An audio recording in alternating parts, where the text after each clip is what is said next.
What's up? This your boy God Will Gamble, and I'm going to give you some quick tips that you can use for tonight's 13-game NBA slate. A few if-then statements and a few groups that I think could be helpful for building your lineups, whether you're using an optimizer or you're hand building your lineups. So let's get into it. All right, so off the rip, we might as well just start off with the whole Houston situation. So this one's going to be tough to kind of process ahead of time. So we're just really going to be looking for news as it comes out before the game, and especially the starting lineups once they're released before the game. Now, I don't know for sure. I think there's a small chance that this game could just get postponed outright, but just going off what we know right now, Harden is kind of up in the air. Apparently, he went to the club, and that was ill-advised. And Ben McLemore is apparently going to be self-isolating for COVID reasons, and that means that John Wall and DeMarcus Cousins can't play because of COVID tracing. And in addition to that, it appears that Jayshawn Tate and KJ Martin, a couple of fringe roster guys, are going to be out. So I think the one thing that we can say for certain is this should make Christian Wood pretty much a must-play. He should pick up a ton of usage. We already know that he's a very high fantasy point per minute output player.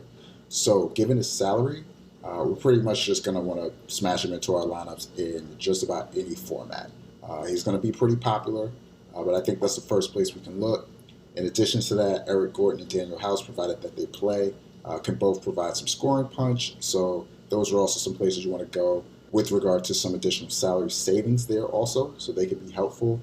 I'll circle back around to this game as far as groups are concerned a little bit later in the video, but I think to start, if Harden doesn't play, we obviously like Wood, Gordon, and House.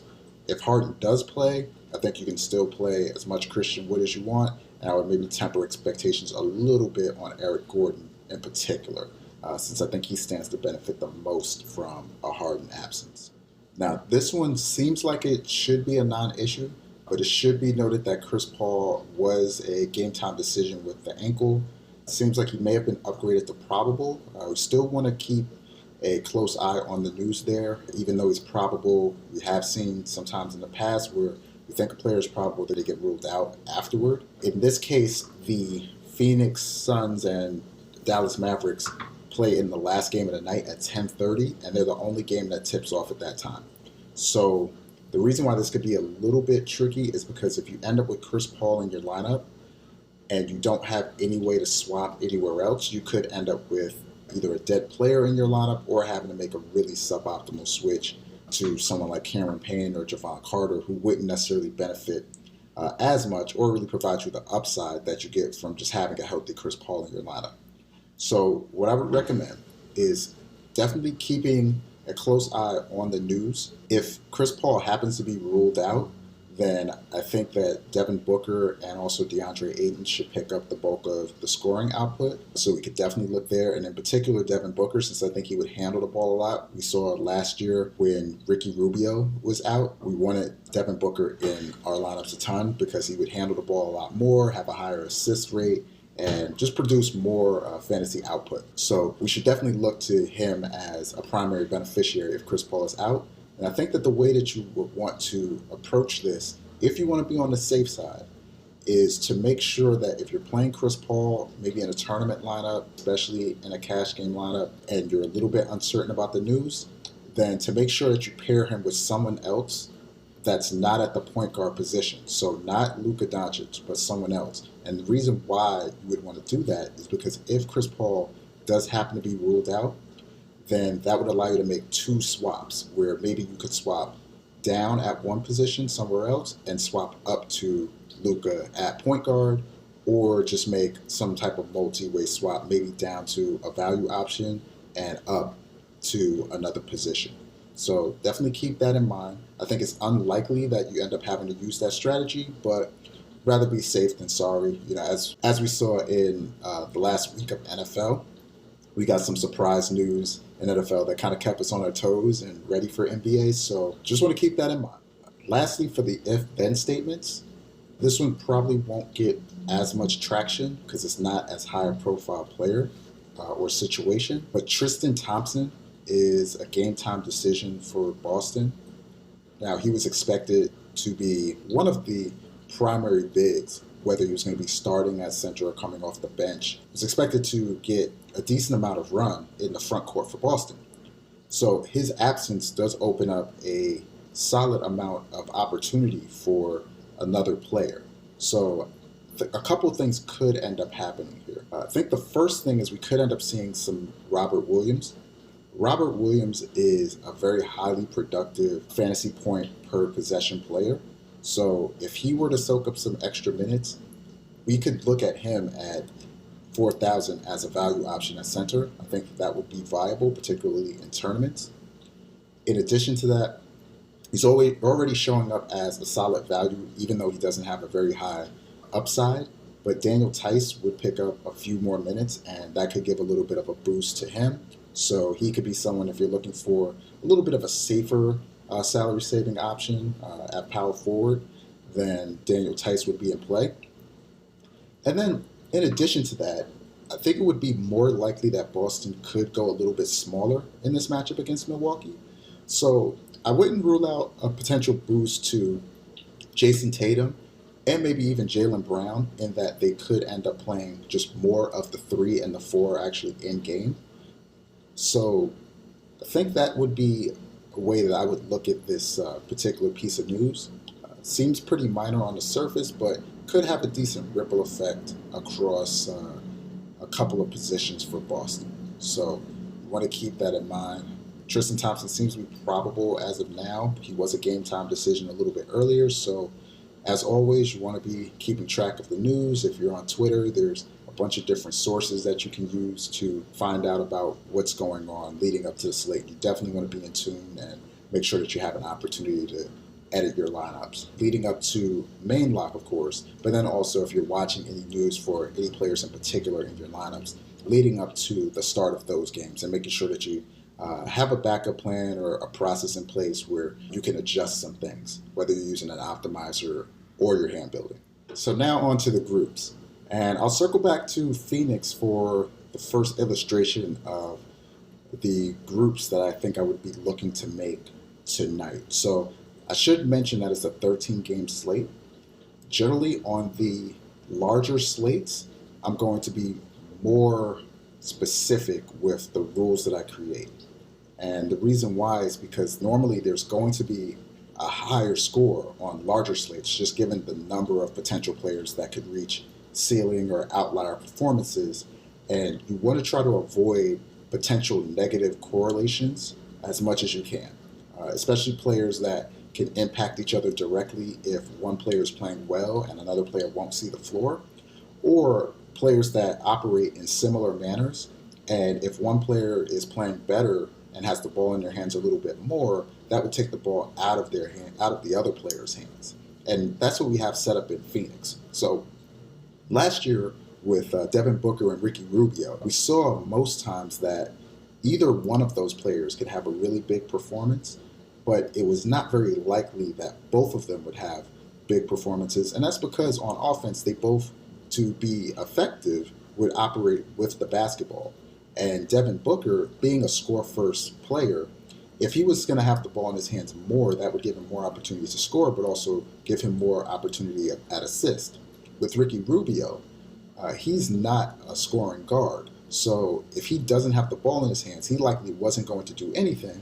But if he did have the ball in his hands, then he would be running more pick and rolls that wouldn't be run by Booker, having more opportunities for assist, and also having more opportunities to score, even though that wasn't the primary part of his game. So we have a similar setup here with Chris Paul, and even though Chris Paul is more of a scoring guard, I think on a 13-game slate that you want to look at ways to smartly play this pairing if you are going to pair them together in your lineup. And so the way that I would do that is I would make a group that if Chris Paul and Devin Booker are going to be in my lineup, I would want to make sure that I have a high usage player on the opposite end. And the reason why I would want to do that is because if Chris Paul and Devin Booker are both to have ceiling performances on a 13-game slate where they end up giving you an opportunity to win the tournament, it's very likely that the game either went into overtime or was so high scoring and highly competitive that players on the other side would almost have to be able to reach a ceiling performance as well. So the way that I would set this up, I'm using Fantasy Cruncher, which is the optimizer that I choose to use. It works very well for the way that I like to work on my lineups. I find it to be very intuitive, and their support community is very helpful. I use Fantasy Cruncher, but this is something that you could set up in any optimizer that you're using. If you're using Fantasy Labs or Daily Roto or any other tool that's out there. What I'll do is I'll go into groups and I'll create a new group here. And what I want to do here is I want to key in on both Chris Paul and Devin Booker and make sure that if I choose those two players, that I have a player on the opposite side, and they're playing Dallas, so I'm essentially going to make sure that it's Luka Doncic. Now, that does tie up a lot of salary, so I would say it's unlikely that I'm going to get a copious amount of that particular grouping, but I do want to leave myself the opportunity to get that grouping, especially because that happens to be the highest total, or at least one of the highest total games on the slate. So I do want to give myself access to be able to get that type of grouping. And this is a similar type of grouping that you could use for other types of pairings that are similar to this. If you're thinking about Damian Lillard and CJ McCollum, that's a similar type of grouping where you have two high usage guards, especially, or wing players. And for both of them to have access to a scoring and output ceiling, you would likely want to have another player opposite. And in that game as well, you have some particular options that you could utilize. So I'll key in on Chris Paul and Devin Booker, and I'll add Luka Doncic here. You can make a case for adding a couple of the other guards, namely Josh Richardson and Tim Hardaway Jr. I personally would go with Luka because a lot of their offense just funnels around Luka. And in addition to that, if somehow this pairing had a big performance and Luka wasn't involved, it would be very unlikely still that they would be able to reach a ceiling, because it's likely that they just blew them out, and we probably could find a better option for one or both of those players elsewhere. And so for this group rule, I'll just make sure that I set this to all, and that would mean if, in this case, both Devin Booker and Chris Paul are used in a lineup, that Luka Doncic is in that lineup as well. So the second situation that I'm going to highlight here that I would key in on is the Atlanta Bigs situation. So some early news that we got was that Clint Capella was going to be out for this game. And in addition to that, Atlanta's first round pick, Onyeka Okongwu, is not going to be available as well. So what that does is that opens up a lot of opportunity for some of the Atlanta Bigs to be able to get some more playing time. Now, I wouldn't include Bogdan Bogdanovic in this particular rule or group, given that he's going to play mostly on the wing. He just happens to be a small forward here on Fanduel. Sometimes Fanduel gets some of those things wrong a little bit with some of the positional eligibility. So I would essentially ignore him in this case, and I would look more towards some of the other bigs that are going to be playing at power forward and center. So namely John Collins. I think he would be a player that we would definitely want to have in our lineups. But if we're thinking about making a group here, we're kind of uncertain as far as how the rest of the rotation is going to break down between Gallinari, Cam Reddish, and DeAndre Hunter in particular, and including maybe a couple other players like Bruno Fernando and Solomon Hill. I wouldn't really worry about them because they're not projected to see the floor enough. So given that Gallinari, Hunter, and Reddish are all likely to condense into the small forward, power forward role, and maybe even some backup center, depending on how much Fernando plays, I think we might want to be careful about having multiple of them in our lineup. If we're thinking about it in a way where, for example, Collins and Gallinari are the starters, if Gallinari plays well, then that could potentially impact the amount of run that Cam Reddish and or DeAndre Hunter would see. Conversely, the same thing could happen and would probably be more likely to happen between Cam Reddish and DeAndre Hunter. So let's say that Gallinari plays a normal allotment of minutes and Cam Reddish comes off the bench and he's shooting hot and ends up staying in the game longer. That would almost definitely impact DeAndre Hunter in a negative way, as well as Gallinari, Reddish could get additional run that could take away from the same bucket that those other two players have. And we could see an opportunity there for Reddish that wouldn't be available for Gallinari and Hunter to perform together with Reddish, whether they're on the floor with them or they're on the bench because Reddish is playing well. In the words of Stan Van Gundy, there's only two positions, the bench and the court. So you want players that are going to be on the court. And if a player plays well, they could end up sitting other players on the bench. And so the way that I would create this group is pretty simple. I wouldn't necessarily have to key in on any particular players at all. I would just add them to the group. So I'll find Atlanta, and I'll just hit the button to add these players. So let's add Gallinari, Hunter, and Reddish. And for my group rules, I would choose to use at most one player. So this would just make sure, even though these players all project reasonably well, that I wouldn't get more than one of them together in a lineup. And the cool thing is if I'm using an optimizer, I'll probably get a spread of these players throughout my lineups with some different combinations. And I'll probably want to have access to any number of them given that they all have potential to reach a ceiling performance. The last group may seem a little bit more counterintuitive, but I would actually want to go and take a closer look at the Houston situation and make sure that we don't overexpose ourselves to the Houston value plays in particular. And the reason why we want to make sure that we don't do that is twofold. For one, especially if James Harden plays and there's only really opportunity for more minutes, but not necessarily more scoring output from a number of these players, is that there's opportunity costs when we add a player to our lineup. Whenever we add a player to our lineup, we're saying that we want that player and we think that player is going to have an outlier performance, but we're choosing not to roster a number of other different players as well. When we're also choosing to add multiple players that are of a lower salary, generally speaking, the players that are lower salary are mostly there for a reason because their productivity matches up with that salary.